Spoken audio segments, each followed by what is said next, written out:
আমাদের মাননীয় অর্থমন্ত্রী বলেছেন খেলাপি বলা যাবে না, তা আমি সেটা মেনে নিলাম। একজন ঋণগ্রস্ত ব্যক্তি 89 কোটি টাকা ব্যাংক যার কাছে পাবে তিনি বাংলাদেশ ব্যাংকের গভর্নর হয়েছেন। মাননীয় স্পিকার, এই জুন মাসে গত 2 দিন আগ পর্যন্ত ইসলামী ব্যাংক থেকে 35,000 কোটি টাকা গ্রাহকরা উত্তোলন করেছেন, যার ফলে যেটা বোঝা যাচ্ছে গ্রাহকদের মধ্যে একটা আতঙ্ক সৃষ্টি হয়েছে। এটা পুরাতন তথ্য। মাননীয় স্পিকার, আপনি জানেন যে এদেশে রিজার্ভ চুরির মতো বড় ধরনের ঘটনা সংঘটিত হয়েছে এবং এদেশের ডিজিএফআই নেতৃত্বে ইসলামী ব্যাংকের মালিকানা পরিবর্তন হয়েছে। এ সম্পর্কে বিস্তারিত রিপোর্ট পত্রিকায় এসেছে। বড় ঋণ খেলাপির সংখ্যা অনেক, এর মধ্যে শীর্ষে আছে এসালম।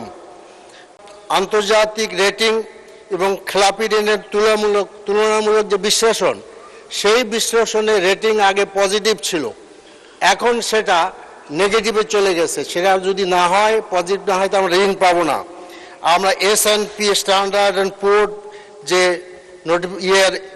আপনার তথ্য, মুডিজ এবং ফিচের তথ্য, সেখানে আমরা দেখতে পাই যে আপনার 2009 সালে ছিল পজিটিভ, 2015 সালে ছিল স্টেবল এবং 2026 সালে সে B+ অর্থাৎ নেগেটিভে চলে আসছে। মাননীয় স্পিকার, ব্যাংক খাতের সামগ্রিক খেলাপি ঋণের হার আপনার যেটা 2009 সালে 9.2 ছিল, 15 সালে 8.79, 26 সালে সেটা দাঁড়িয়েছে 32.26%। মাননীয় স্পিকার, ইসলামী ব্যাংকের খেলাপি ঋণ পরিস্থিতি 2009 সালে এটা 2 থেকে 3% মধ্যে ছিল এবং 26 সালে বিতর্কিত ব্যবসায়ী এসালম জোরপূর্বক ইসলামী ব্যাংক দখল করার ফলে এইটা 79% এসে দাঁড়িয়েছে। মাননীয় স্পিকার, আজকে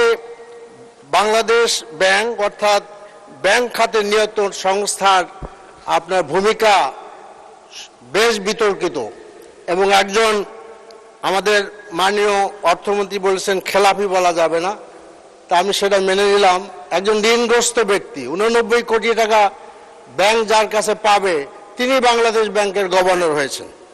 মাননীয় স্পিকার, আজকে ইসলামী ব্যাংক এসালমের গ্রুপে হাতে তুলে দেওয়ার ফলে আজকে ইসলামী ব্যাংক হাজার হাজার কোটি টাকা আপনার দেশের বাইরে পাচার হয়ে গেছে। সাইপ্রাসের মতো আপনার একটি দেশ ইসলামী ব্যাংকের এসালামের সম্পত্তি আপনার বাজেয়াপ্ত করেছে।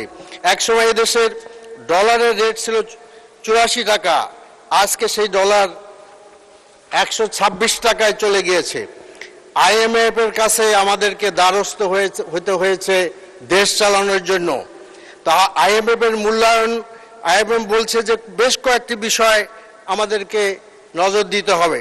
প্রথম হলো খেলাপি ঋণের প্রকৃত রূপ প্রকাশ। মাননীয় স্পিকার, আজকে খেলাপি ঋণের প্রকৃত রূপ প্রকাশ পায় না, সেখানে উইন্ডো ড্রেসিং হয়, কাজে সেটা দিতে হবে। তারা বলছে রাষ্ট্রায়ত্তের ব্যাংকের খেলাপি ঋণ কমানো, ব্যাংক তদারকির দুর্বলতা, পর্ষদ পুনর্গঠন, ওয়ার্ল্ড ব্যাংকের মূল্যায়ন ও আর্থিক ক্ষতির ঝুঁকি। আর্থিক খাতকে অর্থনীতির অন্যতম প্রধান ঝুঁকি হিসাবে বলা হচ্ছে। আজকে আমাদের ব্যাংকগুলো তারল্য সংকটে ভুগছে। মাননীয় স্পিকার, তাই কোনো ব্যাংকে, আরেকটি কথা হলো 5টি ব্যাংকে একত্রিত করা হয়েছে। আজকে ইন্টারন্যাশনাল স্ট্যান্ডার্ড হলো আপনি যখন কোনো ব্যাংকে একত্রিত করবেন, একটি অ্যাসেট ভ্যালুয়েশন আপনার মূল্যায়ন করা দরকার। সেটা না করেই 5টি ব্যাংকে একত্রিত করে দেওয়া হয়েছে। মাননীয় স্পিকার,